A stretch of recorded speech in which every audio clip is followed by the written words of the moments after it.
faisons la part des choses. Cherchons à être riches pour Dieu. Et je vous ai dit, le pouvoir d'achat, c'est la foi. Jacques l'avait dit. Et la Bible aussi nous dit ceci, nous sommes sauvés par la grâce par le moyen de la foi. Sans la foi, il est impossible de lui être agréable. La foi, c'est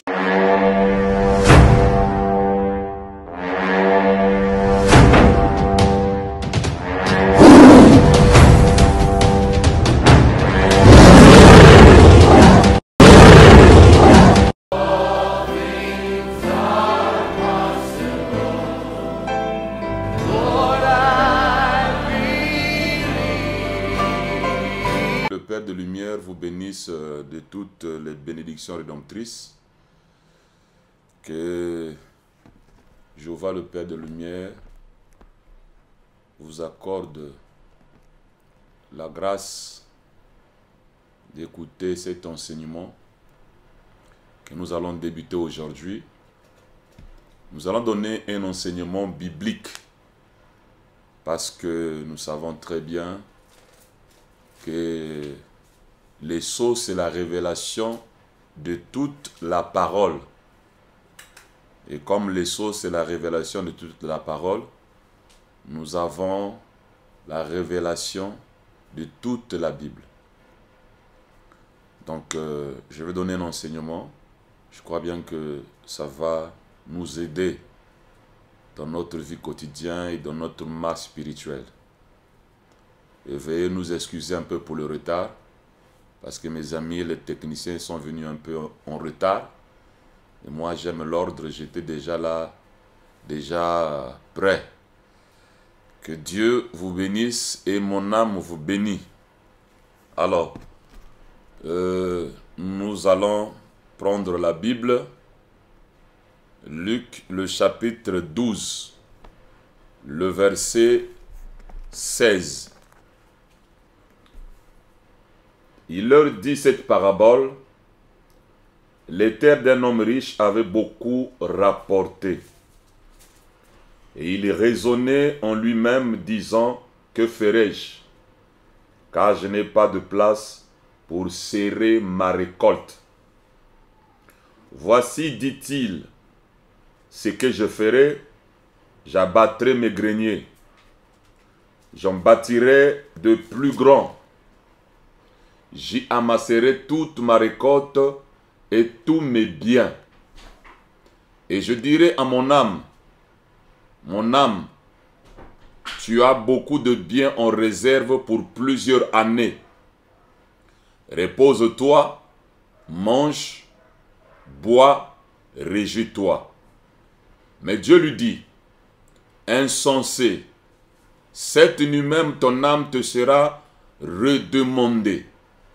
Et ce que tu as préparé, pour qui sera, ce que tu as préparé, pour qui cela sera-t-il?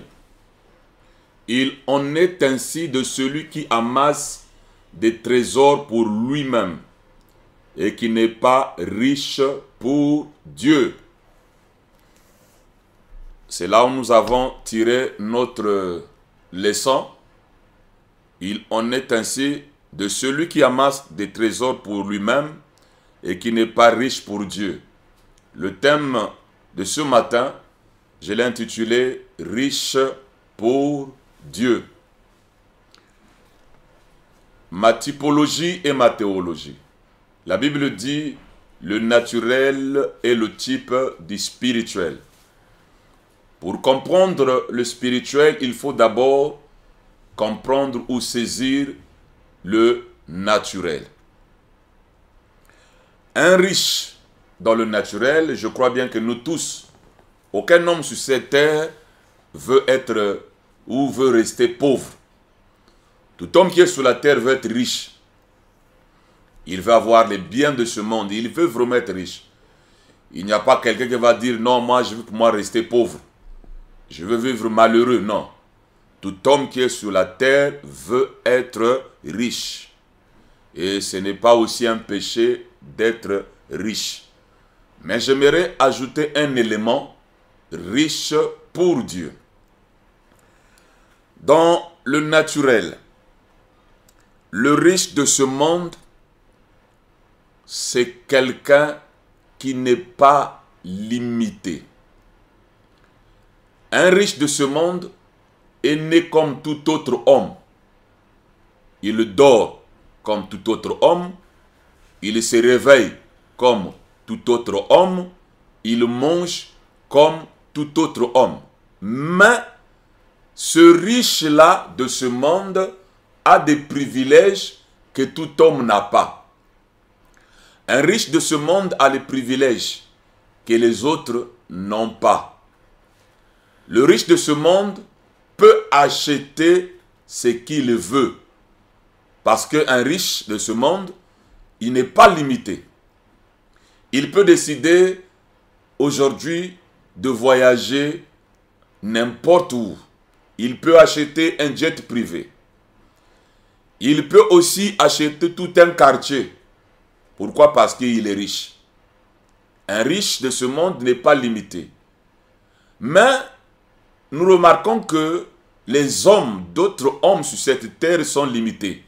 Mais pourtant ce riche-là est né comme tout homme. Il a grandi comme tout homme. Il dort comme tout homme. Et il se réveille comme tout homme. Mais lui, c'est quelqu'un qui a des privilèges que les autres n'ont pas. Pourquoi? Parce que lui, il est riche. Le fait d'être riche, ça lui donne les privilèges que les autres n'ont pas. Ce riche-là, il peut décider aujourd'hui. Il dit, demain, je vais partir manger au restaurant à Dubaï. Il prend son avion, il va à Dubaï, au restaurant, il mange et il revient. C'est quelqu'un qui n'est pas limité, il est illimité. Mais d'autres personnes qui sont sur cette terre ne peuvent pas faire la même chose que le riche. Parce que le riche peut acheter une belle voiture, le riche peut acheter une belle maison, le riche peut acheter des beaux habits. Pourquoi? Parce que lui, il est riche. Et souvent, les riches ne meurent pas par un AVC. Un riche ne peut pas mourir par un AVC. Vous voyez que le riche, tout ce qu'il a besoin, il le trouve. Et ça, c'est le riche de ce monde. C'est un homme illimité. C'est un homme qui a des privilèges que vous n'avez pas. Parce que toi, tu n'es pas riche comme lui. Mais il y a un élément que j'aimerais attirer votre attention. Ce riche-là, je répète, il est né comme tout homme. Il a grandi comme tout homme. Il dort comme tout homme. Il se réveille comme tout homme. Mais il a des privilèges que les autres n'ont pas. Lui, il est illimité. Mais celui qui n'est pas riche est limité. Parfois, il a besoin d'acheter quelque chose. Il ne peut pas acheter parce qu'il n'a pas de l'argent. Il a besoin de s'acheter une maison. Il ne peut pas l'acheter parce qu'il n'a pas l'argent. Voilà un homme qui n'est pas riche et limité. Mais un riche est illimité. Alors, mes chers amis, ce qui fait que le riche soit illimité, parce que le riche a ce qu'on appelle le pouvoir. Un riche a le pouvoir. Le pouvoir d'un riche, c'est le pouvoir d'achat. Ce qui fait que le riche puisse être puissant, c'est l'argent. C'est l'argent qui fait d'un riche un homme puissant. Un homme riche, c'est quelqu'un qui a l'impact. Un homme riche a le pouvoir. Un homme riche, il peut faire des choses qui vont impacter les gens que le pauvre ne peut pas faire. Et souvent, les pauvres envient les riches. Pourquoi? Parce qu'un riche est à l'aise. Ses enfants sont à l'aise. Sa femme est à l'aise.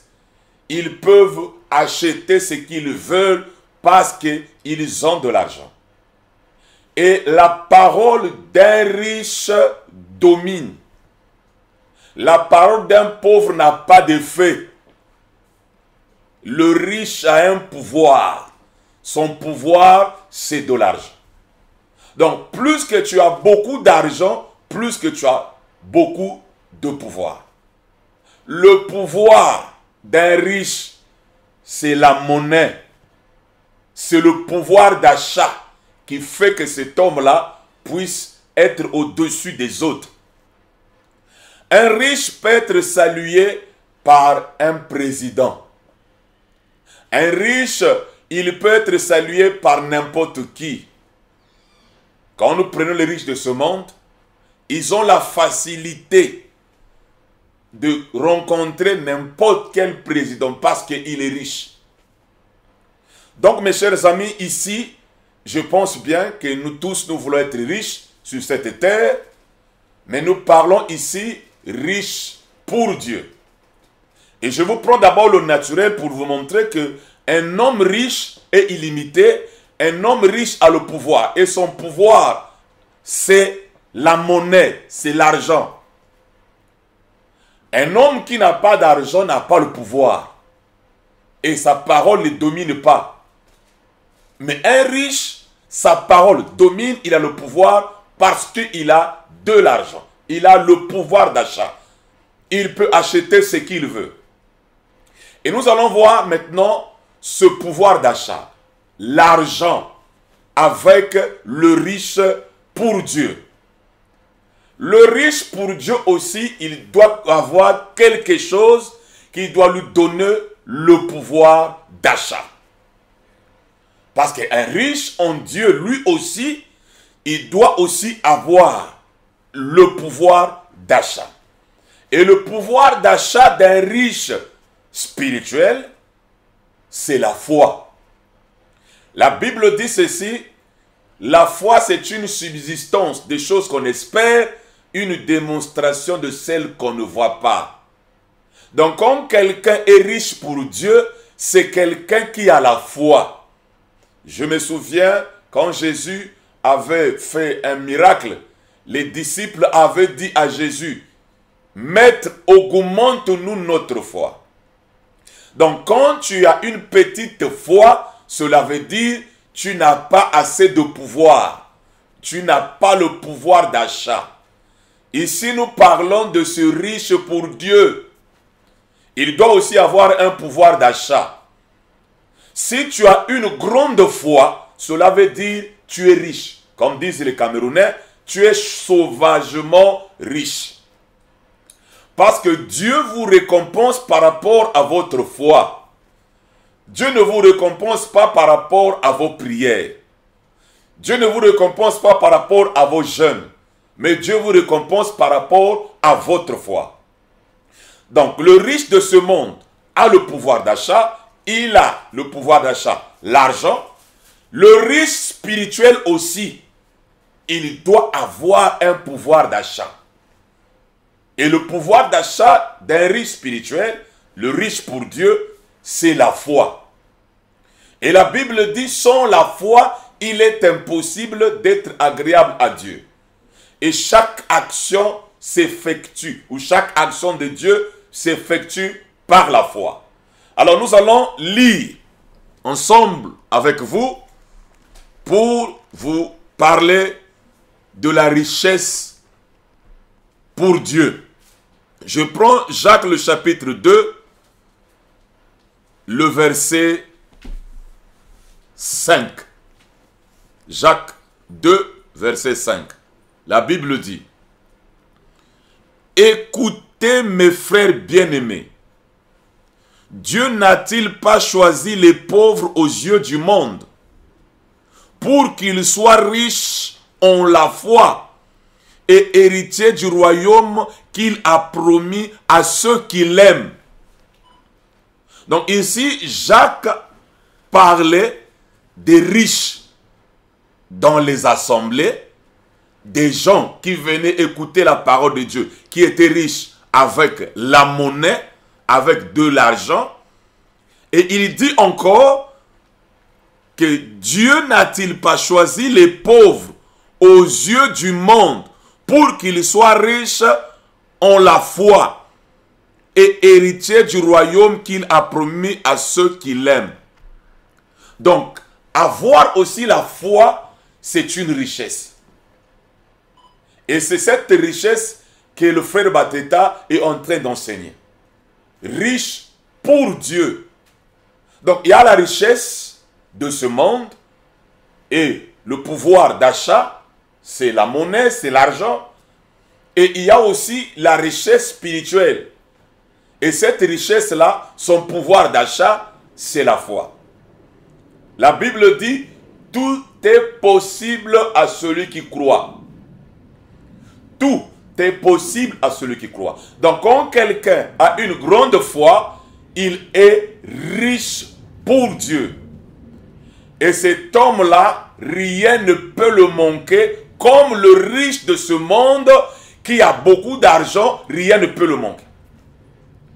Ce riche de ce monde peut déplacer tout un quartier. Dire au chef de l'État, bon, moi, je dis ce quartier-ci ne sera pas ici. Je déplace ce quartier. Et le chef de l'État va obéir. Je vais le construire ailleurs. Il va obéir. Pourquoi? Parce que c'est un riche, c'est un homme d'affaires, c'est quelqu'un qui a beaucoup d'argent. Voilà, mes chers amis, nous allons étudier pas à pas, riche pour Dieu. Nous allons prendre un homme dans la Bible, je ne serai pas si lent, un homme dans la Bible appelé Moïse. Moïse était le fils adoptif de la fille de Pharaon. Et Pharaon était le puissant du monde à cette époque-là. Parce que l'Égypte était la grande puissance à cette époque-là. C'est comme aujourd'hui, on peut dire Moïse avait grandi dans la maison ou la maison blanche, où Moïse était le fils ou le fils de la fille de Poutine. Vous voyez, quelqu'un qui était à ce niveau-là, Moïse avait beaucoup d'argent. Moïse ne manquait de rien. Il était riche. Il pouvait manger ce qu'il voulait. Il pouvait construire. Il pouvait acheter parce qu'il était le fils de la fille du Pharaon.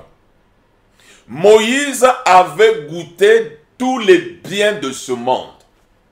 Pourquoi? Parce qu'il était le prince de l'Égypte, la grande puissance. Moïse était sauvagement riche en Égypte. Mais remarquez, mes chers amis, Moïse avait compris quelque chose. Il était riche dans ce monde, mais il était pauvre pour Dieu. Il n'était pas riche. C'est là où Moïse va accepter d'abandonner la richesse de l'Égypte pour s'attacher au peuple d'Israël. Ceux-là qui étaient des esclaves, ceux-là qu'on chicotait.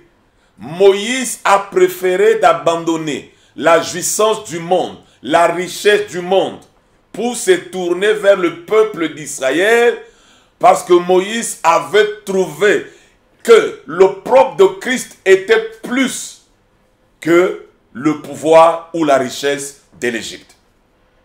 Vous voyez que, mes chers amis, nous avons un homme dans la Bible qui avait abandonné la richesse de la grande puissance de son époque, qui avait abandonné l'Égypte et qui avait suivi le peuple esclave, le peuple méprisé.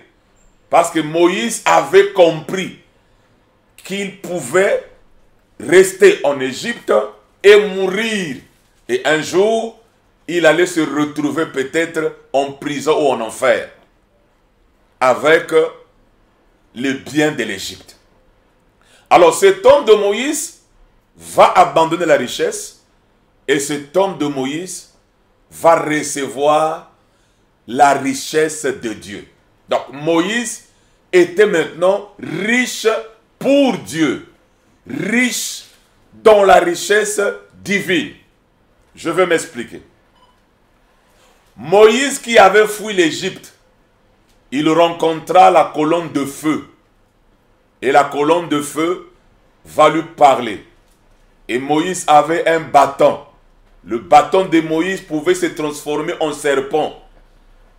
Le bâton de Moïse, c'était un bâton qu'il pouvait faire de grands miracles.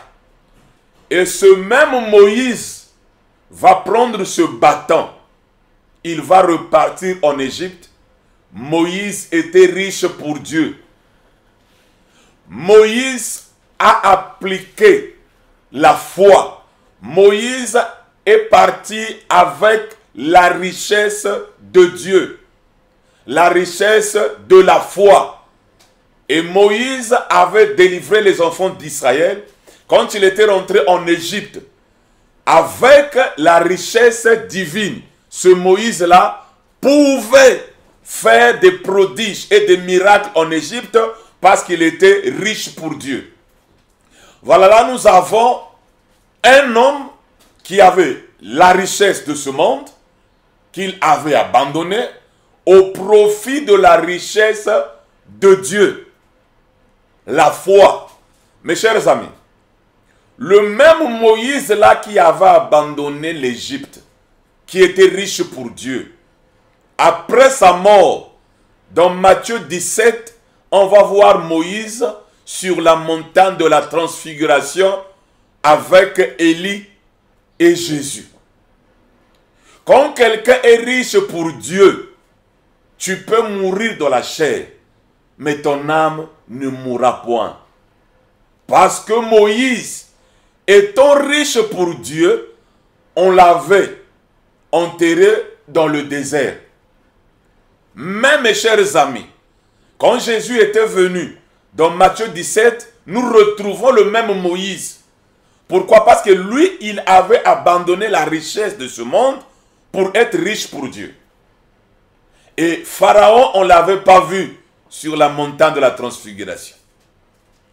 Bien qu'il était roi de l'Égypte, on n'avait même pas vu la maman adoptive de Moïse sur la montagne de la transfiguration. On n'avait même pas vu Ramsès sur la montagne de transfiguration. Donc le bien de ce monde, c'est pour un temps. Mais être riche pour Dieu, c'est éternellement. Et c'est cet enseignement que je suis en train de donner. Même si tu es riche matériellement, financièrement, j'aimerais t'enseigner un élément qui te manque. Comme Moïse, la richesse pour Dieu lui manquait beaucoup. Et quand tu es riche pour Dieu, c'est là où tu vas voir le surnaturel t'accompagner. Si tu es riche pour Dieu, tu vas voir comment Dieu va agir avec toi. Et tu seras aussi un homme illimité. On ne peut pas te limiter comme un riche de ce monde, on ne peut pas le limiter. Un riche de ce monde, les gens l'envient. Un riche de ce monde, les gens parlent de lui. Et si quelqu'un aussi est riche pour Dieu, les gens vont l'envier. Si quelqu'un est riche pour Dieu, les gens vont chercher à être comme cet homme-là. Les gens parleront aussi de lui parce qu'il est riche pour Dieu. Mes chers amis, le naturel, c'est le type du spirituel. Mais j'aimerais que vous soyez riches pour Dieu parce que ça, c'est éternel. Tu peux amasser le trésor de ce monde. Tu peux avoir tout ce qui est de ce monde. Mais si tu es pauvre pour Dieu, mes chers amis, tu es un homme malheureux. Je préférerais être pauvre naturellement, pauvre dans ce monde, et être riche pour Dieu. Mais pas être riche dans ce monde et être pauvre pour Dieu, non. Ou que Dieu me fasse grâce, que je sois riche de deux côtés. Riche pour Dieu et riche pour ce monde. Parce que quand tu es riche, mes chers amis, les gens t'envient. Les gens parleront de toi. C'est pour cela aujourd'hui, il y a peu de gens qui sont riches pour Dieu. Si tu es riche pour Dieu, tu es un homme illimité. Si tu es riche pour Dieu, tu es un homme que les gens vont envier, vont témoigner. Il y a peu de riches pour Dieu. Mes chers amis, aujourd'hui les gens parlent de Bill Gates parce que c'est un riche. Il investit, il est illimité, il peut faire ce qu'il veut. C'est quoi? Il a le pouvoir d'achat, l'argent. Aujourd'hui les gens parlent aussi de Dangote, le Nigérien. Pourquoi? Parce que c'est un homme sauvagement riche. On parle de lui, on le respecte, il est illimité parce qu'il est riche. Mais cet homme-là, Bill Gates et Dangote, ils sont nés comme toi et moi. Ils ont grandi comme toi et moi. Ils dorment comme toi et moi. Ils se réveillent comme toi et moi. Mais eux, ils sont différents de toi et moi parce que eux, ils sont riches. Et ici, nous parlons aussi d'être riche pour Dieu. Si tu es riche pour Dieu, tu seras différent des chrétiens. Tu seras différent des musulmans. Tu seras différent des bouddhistes. Tu seras différent des branhamistes. Tu seras différent des salutistes. Parce que toi, tu es riche pour Dieu. Quelqu'un peut être religieux, il peut être catholique, il peut être protestant, il peut être branhamiste, il peut être salutiste, il peut être musulman, il peut être bouddhiste, mais il n'est pas riche pour Dieu. On ne parlera pas de lui. Tout homme qui est riche pour Dieu, on témoignera de cet homme-là. On parlera de lui. Et tu seras un homme illimité. Comme Moïse, mes chers amis. Moïse s'était retrouvé dans Matthieu 17. Nous allons lire. Je vais d'abord prendre dans Hébreux cette richesse parce que le monde, les gens ont l'habitude de chercher la richesse de ce monde, mais ils ne cherchent pas la richesse céleste parce qu'on ne leur enseigne pas ça. Dans les églises, c'est la richesse de ce monde, mais beaucoup de pauvres spirituels. Bien, dans Hébreux 11, le verset 24. C'est par la foi que Moïse, voilà, c'est ça le pouvoir d'achat. C'est ça le pouvoir, la richesse d'un chrétien, d'un fils de Dieu. C'est par la foi que Moïse, devenu grand, refusa d'être appelé fils de la fille de Pharaon. Aimant mieux être maltraité avec le peuple de Dieu que d'avoir pour un temps la jouissance du péché. Regardons le propre de Christ comme une richesse plus grande que les trésors de l'Égypte, car il avait les yeux fixés sur la rémunération. Donc il avait vu les richesses de Christ plus grandes que la richesse de l'Égypte. Or, qu'est-ce qui se passe aujourd'hui? Dans les églises, les gens cherchent juste la richesse de ce monde. Que Moïse, lui, avait abandonné au profit de la richesse de Dieu. Mais aujourd'hui, qu'est-ce que nous remarquons? Les églises prêchent plus la richesse de ce monde, de Bill Gates, de Dangote. On ne prêche pas la richesse pour Dieu. Que nous devons aussi être riches pour Dieu. Et celui qui est riche pour Dieu, c'est quelqu'un qui va être bénéficiaire sur cette terre et bénéficiaire au-delà du rideau du temps, après la mort.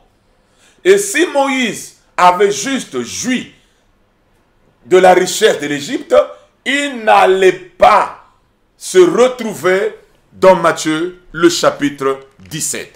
Vous voyez que Moïse, après avoir abandonné cette richesse, nous le voyons dans Matthieu 17, bien qu'il était mort dans le désert. Mais des années plus tard, quand Jésus était venu, Moïse s'est tenu sur la montagne de la transfiguration. J'aimerais aussi, mes chers amis, si tu es riche, c'est très bien. Tu es riche financièrement, tu as le pouvoir d'achat, tu peux acheter ce que tu veux, tu es illimité, tu es à l'aise, tu te dis que non, mais tu manques de rien. C'est très bien, c'est très bien. Tu peux voyager, tu peux acheter, tu peux faire tout ce que... C'est très bien, même moi j'aime ça. Mais le conseil que je te donne, ne t'arrête pas à être riche pour ce monde.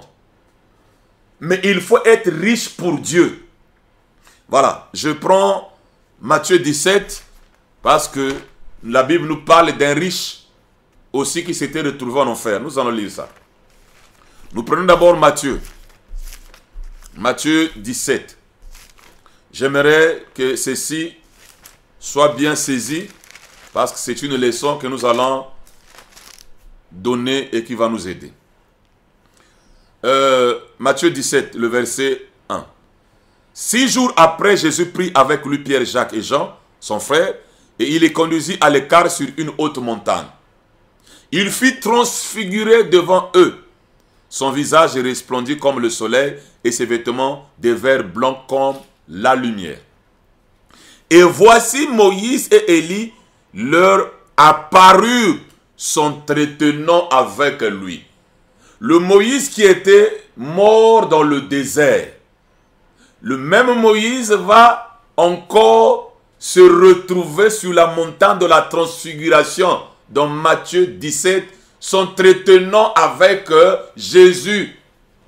C'est pour vous dire, un riche pour Dieu ne meurt pas. Un riche pour Dieu, ce corps ici, la Bible dit, tu es tiré de la terre, tu retourneras sur la terre. Tu es poussière, tu retourneras la poussière.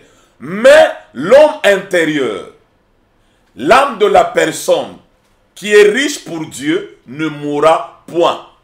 Donc mes chers amis, à partir de cette leçon, tu peux faire ton choix.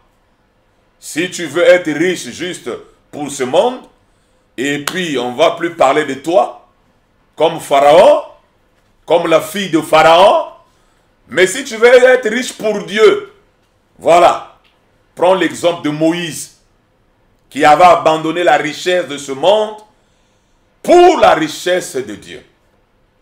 Et après sa mort, il s'était retrouvé dans Matthieu 17 en train de parler avec Jésus. Donc un riche pour Dieu ne meurt pas. Un riche pour Dieu est éternel. Donc j'aimerais que vous soyez riches pour Dieu au lieu seulement de vous attacher à la richesse de ce monde. Il faut en avoir, on en a besoin. Mais aujourd'hui, les pasteurs ont plus insisté sur la richesse de ce monde. Ils parlent plus de l'argent, ils parlent plus des véhicules, ils parlent plus des voyages, ils parlent plus de la construction des églises, ils parlent plus des vestes, ils parlent plus des chaussures. On a oublié la richesse pour Dieu.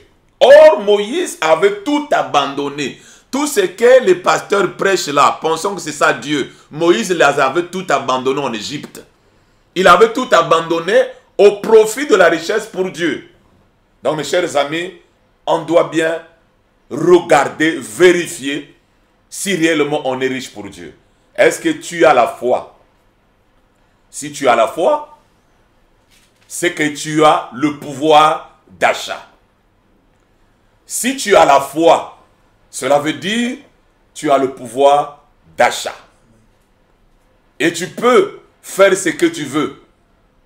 Sans les sept tonnerres, vous n'aurez pas la foi de l'enlèvement. Et cette foi, c'est la grande foi. Tu es riche, riche, tu es illimité. Personne ne peut t'arrêter. Tu peux acheter ce que tu veux par la foi. Tu peux construire ce que tu veux par la foi. Tu peux te déplacer comme tu veux par la foi. Tu peux créer même un nouveau monde par la foi. Parce que tu es riche pour Dieu. Mais celui qui est riche pour ce monde, il est aussi limité dans le spirituel. Voilà, donc je vais prendre maintenant un autre riche. Mais cette fois-ci, ce riche s'était retrouvé en enfer. Nous avons pris un riche pour Dieu, qui est Moïse, après sa mort. Dans Matthieu 17, nous le voyons avec Jésus. Et nous allons voir maintenant un autre riche. Ceci m'est venu à l'esprit, et je ne l'avais pas aussi dans ma tête. Bien, je prends le Luc. Voilà. Luc le chapitre 16, le verset 19. J'ai dit que c'était un enseignement biblique pour aider tout le monde. Parce que tout le monde n'a pas de brochures. Le verset 19. Il y avait un homme riche. Ah, ici aussi un autre riche. Qui était vêtu de pourpre et de fin lin. et qui chaque jour menait joyeuse et brillante vie. Un pauvre nommé Lazare était couché à sa porte couvert d'ulcères et désireux de se rassasier des miettes qui tombaient de la table du riche. Et même les chiens venaient encore lécher ses ulcères. Le pauvre mourut et il fut porté par les anges dans le sein d'Abraham. Le riche mourut aussi et il fut enseveli. Vous voyez que le riche est enseveli, mais le pauvre, qui était pauvre dans la chair, mais qui était riche dans son âme, il était emporté par les anges. Donc quand nous mourons, il y a d'autres qu'on ensevelit qui descendent, et il y a d'autres que les anges viendront scorter, comme Élie. Élie était un riche pour Dieu. Pour qu'il rentre au ciel, Dieu avait envoyé le char de feu. On l'avait scorté. Les anges sont venus, les chars de feu. Et Élie était scorté par les anges, par les chars de feu. Et sur la montagne de la transfiguration, nous avons Élie et Moïse. Deux riches pour Dieu qui se sont tenus là, s'entretenant avec Jésus. Mais pourtant, ces hommes-là, physiquement parlant, dans leur temps, ils étaient pauvres. Ils n'étaient pas riches financièrement, mais ils étaient riches pour Dieu. Ils se sont retrouvés s'entretenant avec Jésus. Maintenant, ici, c'est riche, ici, la Bible dit. Un pauvre neveu Lazare était couché à sa porte, couvert d'ulcères, et désiré de se rassasier des miettes qui tombent de la table du riche. Et même les chiens venaient encore lécher ses ulcères. Le pauvre mourut et il fut porté par les anges dans le sein d'Abraham. Le riche mourut aussi et il fut enseveli. Dans le séjour des morts, il leva les yeux, et tandis qu'il était en proie au tourment, il vit de loin Abraham et Lazare dans son sein. Nous avons ici un autre riche qui était dans le tourment. Nous avons un autre riche, Moïse, qui s'était en train de s'entretenir, de causer avec Jésus. Et Lazare aussi, c'était aussi un riche pour Dieu. La Bible dit, il s'écria, Père Abraham, ayez pitié de moi, et envoie Lazare pour qu'il trempe le bout de son doigt dans l'eau et me rafraîchisse la langue, car je souffre cruellement dans cette flamme. Abraham répondit, mon enfant, souviens-toi que tu as reçu tes biens pendant ta vie. Souviens-toi que tu étais riche pour ce monde. Tu avais tout, tu ne manquais de rien pendant ta vie. Et que Lazare a eu les maux pendant la sienne. Maintenant, il est ici consolé et toi, tu souffres.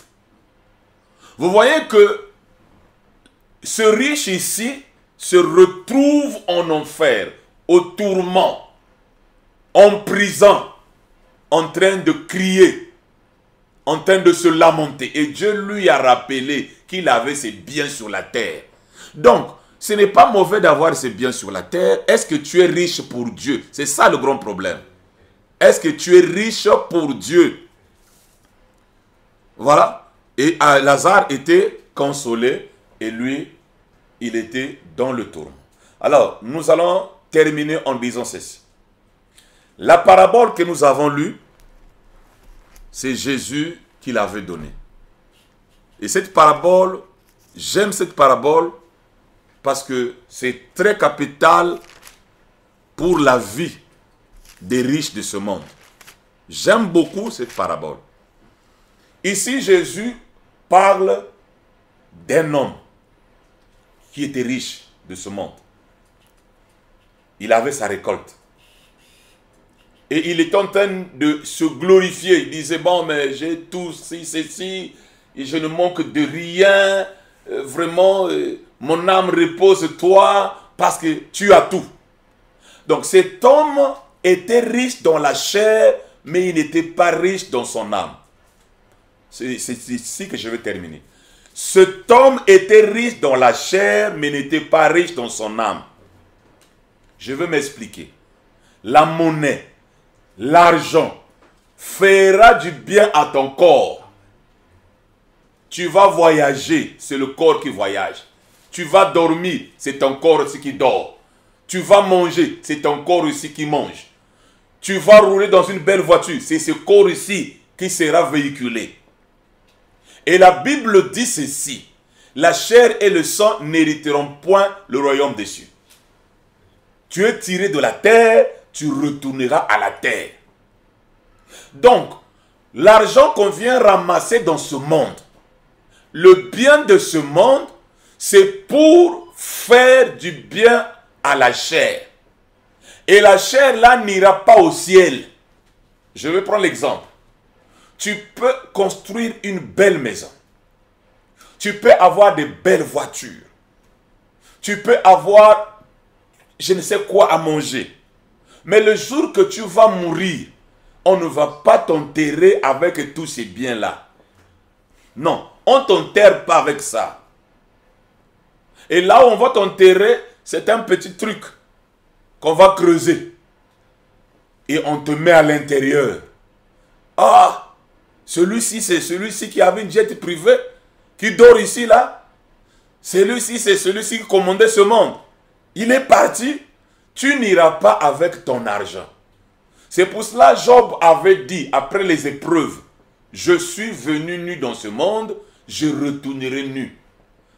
Mais aujourd'hui, le monde ecclésiastique, les églises, insistent plus sur la richesse de ce monde. Et c'est pour cela que nous n'avons plus de riches pour Dieu. On n'a que des pauvres et des pauvres, des pauvres, des pauvres, des pauvres spirituels. Des pauvres pour Dieu. Des hommes qu'on ne peut même pas témoigner.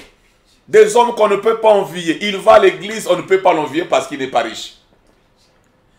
Cet homme-là est limité. Parce qu'un riche est illimité. On ne peut pas limiter un riche. Vous ne voulez pas qu'il investisse dans votre pays, il va investir ailleurs. Il peut pour lui investir là où il veut parce qu'il est riche. Il est libre, il est illimité. Il voyage là où il veut. Donc aujourd'hui, dans les églises, on insiste plus pour la richesse de ce monde et nous avons beaucoup de pauvres spirituels. Trop même. Trop même. Alors, aujourd'hui, je vais terminer par ceci et je vous montrerai les jours à venir comment faire pour être riche pour Dieu. Voilà. Donc, je prends cette parabole et je vais terminer par ceci. La parabole Luc 12 dit ceci. Voilà. Il leur dit cette parabole, les terres d'un homme riche avaient beaucoup rapporté. Et il raisonnait en lui-même, disant, que ferai-je? Car je n'ai pas de place pour serrer ma récolte. Il était très orgueilleux parce qu'il avait beaucoup d'argent. Voici, dit-il, ce que je ferai. J'abattrai mes greniers, j'en bâtirai de plus grands. Il avait ses projets. J'y amasserai toute ma récolte et tous mes biens. Et je dirai à mon âme, tu as beaucoup de biens en réserve pour plusieurs années. Repose-toi, mange, bois et réjouis-toi. Écoutez la réponse de Jésus. Mais Dieu lui dit, insensé, cette nuit même ton âme te sera redemandée. Et ce que tu as préparé, pour qui cela sera-t-il? Ce que tu as préparé, pour qui cela sera-t-il? Donc tu peux être riche, tu as préparé tout. Bon, l'année prochaine, je vais faire ceci. Je vais construire ceci. Je vais construire cela. Oh, je suis bien. Je ne manque de rien. J'ai beaucoup d'argent. C'est bien. Mais, Jésus dit, mais Dieu lui dit, insensé, cette même nuit, ton âme te sera redemandée.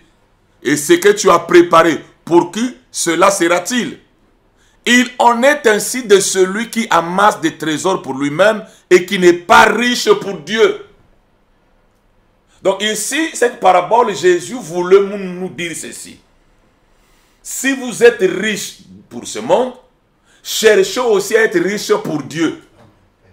Parce que pour ce monde, le jour que tu vas mourir là, on te demande ton âme. Mais si tu es riche pour Dieu, tu es aussi riche pour ce monde, tu as construit, tu as laissé les biens. Le jour que tu vas mourir, ton âme rentre dans la gloire et tes biens restent à tes enfants, à ta femme, à ta famille. Mais si ton âme là qui a travaillé, ton âme là qui a fait tout pour avoir tous ses biens, se retrouve en prison comme le jeune riche, et tes biens restent, d'autres personnes commencent à se jouir de tes biens que tu as travaillé toi. Et là-bas tu souffres dans les tourments, mais sous la terre tu jouissais, tu étais bien. Donc mes chers amis, faisons la part des choses. Cherchons à être riches pour Dieu. Et je vous ai dit, le pouvoir d'achat c'est la foi. Jacques l'avait dit. Et la Bible aussi nous dit ceci, nous sommes sauvés par la grâce par le moyen de la foi. Sans la foi, il est impossible de lui être agréable.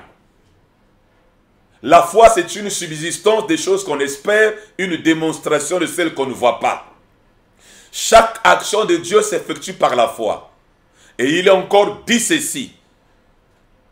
La foi vient de ce qu'on entend, et ce qu'on entend de la parole de Christ. Donc, mon ami, mon frère, il faut être riche pour Dieu. Et être riche pour Dieu, le gens témoignera. Un riche dans le quartier, on le reconnaît. Un riche dans le quartier, on témoigne de lui. D'abord, les véhicules seulement qui roulent avec. Ça vous montre déjà qu'il est riche. La maison où il habite, ça vous montre qu'il est riche. Bon, maintenant, toi, tu es riche pour Dieu, on ne voit rien. Non, mon cher ami, il y a un souci. Il faut que les gens témoignent. Il faut que les gens parlent aussi de toi. Il faut que les gens cherchent à t'imiter. Il faut que les gens cherchent à être comme toi, parce que tu es riche pour Dieu. Et tout ça, c'est par le pouvoir d'achat qui est la foi. Le riche est puissant, il a le pouvoir d'achat. Il a le pouvoir, l'argent. Le riche pour Dieu, il est aussi puissant, il a le pouvoir d'achat, la foi. Et c'est par la foi que tu rentreras dans la gloire. Que le Seigneur Dieu vous bénisse. Mon âme vous bénit. Bonne compréhension.